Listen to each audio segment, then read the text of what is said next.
చూడండి గాయ్స్, ఈ ఇంక కక్కిన పెయింట్తో మన వాళ్ళు ఏం చేస్తారో అడిగి తెలుసుకుందాం. ఇది ఇంత ఇంక కక్కింది, దీనివల్ల యూజ్ లేదు, ఎవరైనా పడేస్తారు. మన వాళ్ళు ఏం చేస్తారో చూద్దాం. చూడండి, ఇద్దరు మాట్లాడుకుంటున్నారు ఏదో సీరియస్గా. నందు అండ్ అభి, మీరు ఈ పెయింట్తో ఏదైనా చేయగలరా?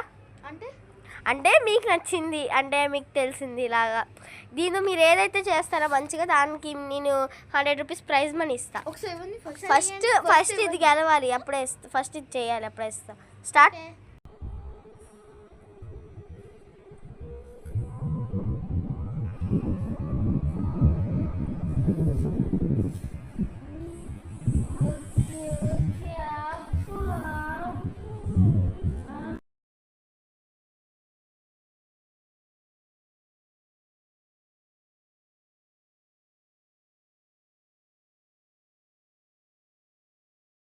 మరి ఇంకా వీళ్ళు ఏం చేశారో చేయలేదో తెలియదు, చూద్దాం.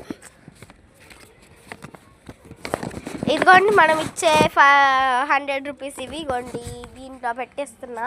మరి ఇప్పుడు వాళ్ళు ఏం చేశారో చూసి దాన్ని బట్టి కొంచెం బాగుంటే ఇస్తాం, లేదంటే లేదు. సర్లే, ఇంకా చూద్దాం వాళ్ళు ఏం చేశారో అని. Let's go. ఏం చేశారు అని సోది చెప్పుకుంటున్నారు? ఏంటిది? ఇంక్ పేపర్ మీద పూసినట్టుంది. ఇది మనం ఆరిన తర్వాత ఎంత ముట్టుకున్నా సరే మనకేమవుతుంది, అది అందరికీ తెలుసు కదా. దాంట్లో మీరు చెప్పేది ఏంటి? ఇది కొంచెం ఇది కొంచెం ప్రిపరేటివ్గా ఉంది కాబట్టి ఇది మీరు ఓకే బాగుందిలే. కానీ దీని ద్వారా మనకి ఉపయోగం ఏంటి అండి?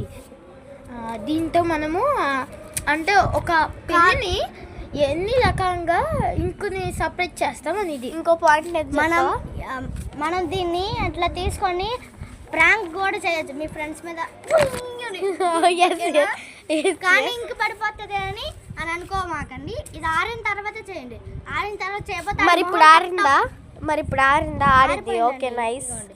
Okay nice. ఆరిపోయింది. మీరు దీనికి కష్టపడినట్టే ఉన్నారు కాబట్టి మీకు ప్రైజ్ మనీ. చెప్పాలంటే మీరు ఇచ్చిన పెన్నుకి ఇది తప్పితే ఇంకేం చేయలేదు.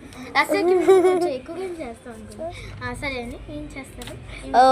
సరే ఇప్పుడు ఇస్తాం, ఆగండి రా, ఎందుకంత కంగారు పడతారు? సరే, వీళ్ళు ఇప్పటికీ వాళ్ళ ఛాలెంజ్ని బాగా చేశారు కాబట్టి వీళ్ళకి మనీ ఇద్దామా? నాకెందుకు ఇవ్వాలనిపించట్లేదు. వాళ్ళకి ఒక ఛాలెంజ్ ఇద్దాం, లైక్ ఒక పచ్చిమిరపకాయ తిందామని. కామెంట్ పెట్టండి వీడికి ఏం చేయాలో. సరే, నేనైతే ఇప్పటికైతే ఒక పచ్చిమిరపకాయ తింటే ఇది ఇస్తాను. మీకు యాక్సెప్టెడా? ఎస్సా? ఊరికే అన్నా, లైక్ తీసుకోండి. ఓకే, చూసారుగా. Bye bye.